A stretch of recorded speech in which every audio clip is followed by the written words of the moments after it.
संविदा कर्मचारियों से संबंधित एक बहुत ही महत्वपूर्ण जानकारी प्राप्त हो रही है। जानकारी में आगे बढ़ने से पहले सभी साथियों से निवेदन है, चैनल को सब्सक्राइब कर लीजिए, बेल आइकन को प्रेस कर दीजिए ताकि समस्त प्रकार के कर्मचारियों से संबंधित जानकारी आपको लगातार इस चैनल के माध्यम से मिलती रहे। सभी साथियों को नमस्कार। खबर मध्य प्रदेश से निकलकर सामने आ रही है। मध्य प्रदेश में एक बार फिर से स्वास्थ्य व्यवस्था चरमरा सकती है, क्योंकि सरकार के द्वारा संविदा कर्मचारियों की मांगें पूरी नहीं की गई हैं, जिससे प्रदेश के जो स्वास्थ्य कर्मचारी हैं आंदोलन की राह अपना सकते हैं। आपको बता दें कि संविदा कर्मचारियों के द्वारा जो हड़ताल की गई थी उसको शासन और प्रशासन के द्वारा समाप्त करा लिया गया था। उनको आश्वासन दिया गया था कि आपकी मांगों पर जल्द ही कोई सकारात्मक निर्णय लिया जाएगा, लेकिन सरकार के द्वारा इनकी मांगों पर किसी प्रकार का विचार नहीं किया गया है। ग्वालियर में मंगलवार को प्रदेश के स्वास्थ्य मंत्री डॉक्टर प्रभुराम चौधरी को संविदा स्वास्थ्य कर्मचारी संघ मध्य प्रदेश ने चेतावनी पत्र सौंपा है। इस पत्र के जरिए उन्होंने मांग की कि बीते 15 दिसंबर से 3 जनवरी तक उनके द्वारा हड़ताल की गई थी। उस दौरान सरकार ने आश्वासन दिया था कि 1 महीने के भीतर सभी मांगों के आदेश जारी कर दिए जाएंगे। उसके बाद 18 अप्रैल 2023 से 8 मई 2023 तक हड़ताल फिर से की गई थी। उस दौरान भी 4 मई को सीएम हाउस से आश्वासन मिला था कि 15 मई 2023 तक सभी मांगों के आदेश जारी कर दिए जाएंगे, जो कि आज दिनांक तक जारी नहीं किए गए हैं। अब ऐसे में सभी संविदा कर्मचारी खुद को ठगा हुआ महसूस कर रहे हैं। यदि 15 दिनों के अंदर मांगों के आदेश जारी नहीं हुए तो एक बार फिर से संविदा स्वास्थ्य कर्मचारी आंदोलन करने के लिए मजबूर होंगे। हालांकि स्वास्थ्य मंत्री प्रभुराम चौधरी ने स्वास्थ्य कर्मचारियों से मुलाकात कर उन्हें आश्वासन दिया है कि सरकार उनकी मांगों पर विचार करने के बाद उन्हें पूरा करने के लिए आश्वस्त है। जल्द सभी मांगें भी पूरी कर दी जाएंगी।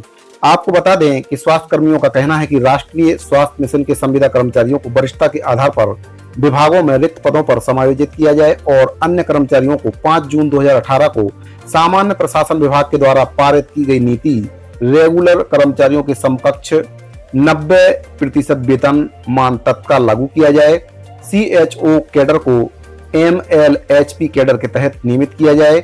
इसके अलावा राष्ट्रीय स्वास्थ्य मिशन से हटाकर आउटसोर्स एजेंसी में शामिल किए गए सपोर्ट स्टाफ कर्मचारियों को भी राष्ट्रीय स्वास्थ्य मिशन में मर्ज किया जाए या उनको विभाग में रिक्त पदों पर समायोजित किया जाए। साथ ही जिन कर्मचारियों को सेवा से पृथक किया गया है उनको तत्काल सेवा में वापस लिया जाए। तो इन मांगों को लेकर संविदा कर्मचारियों के द्वारा जो शासन प्रशासन को अपना अल्टीमेटम दिया गया है। अगर सरकार के द्वारा इनकी मांगें 15 दिन के भीतर पूरी नहीं की जाती हैं तो फिर संविदा स्वास्थ्य कर्मचारी एक बड़े आंदोलन करने के लिए मजबूर होंगे।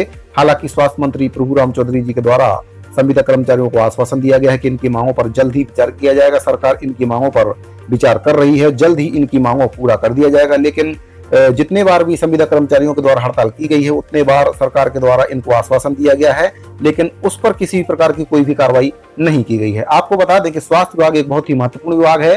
24/7 इन कर्मचारियों के द्वारा अपनी सेवा दी जाती है। कोरोना जैसी महामारी में भी इन कर्मचारियों के द्वारा काफी काम किया गया है। कोरोना से कई मरीजों की जान इनके द्वारा बचाई गई है।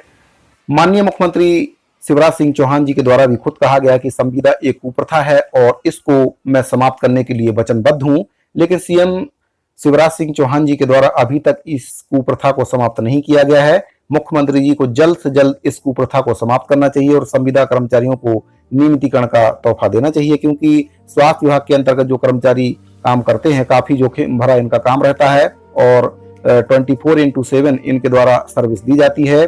कई महामारियों में इनके द्वारा सर्विस दी गई है। तो इस विभाग के अंतर्गत जो भी कर्मचारी संविदा के तौर पर काम कर रहे हैं, सरकार को चाहिए कि इन कर्मचारियों की मांग को तत्काल पूरा करे और नियमित कर्मचारियों की भांति इन कर्मचारियों को भी सम्मान दे और सम्मानजनक एक वेतन दे, क्योंकि इतने कम वेतन में आज के समय में घर चला पाना काफी कठिन है और कर्मचारियों की भी कुछ अपनी जरूरतें रहती हैं, उसको भी पूरा करना रहता है। तो इतने कम वेतन में कर्मचारियों की जो जरूरत है वह पूरी नहीं हो पाती है। सरकार को चाहिए कि इनको एक सम्मानजनक वेतन दे ताकि ये कर्मचारी भी अपनी जो सम्मानजनक जीवन व्यतीत कर सकें, अपने बच्चों की पढ़ाई लिखाई का खर्चा ये कर्मचारी आसानी से उठा सकें। साथियों, इस पूरे मैटर पर आपकी क्या राय है कमेंट बॉक्स में जरूर बताइए। मिलते हैं अगली वीडियो में एक और नई महत्वपूर्ण जानकारी से। तब तक के लिए दीजिए इजाजत। धन्यवाद।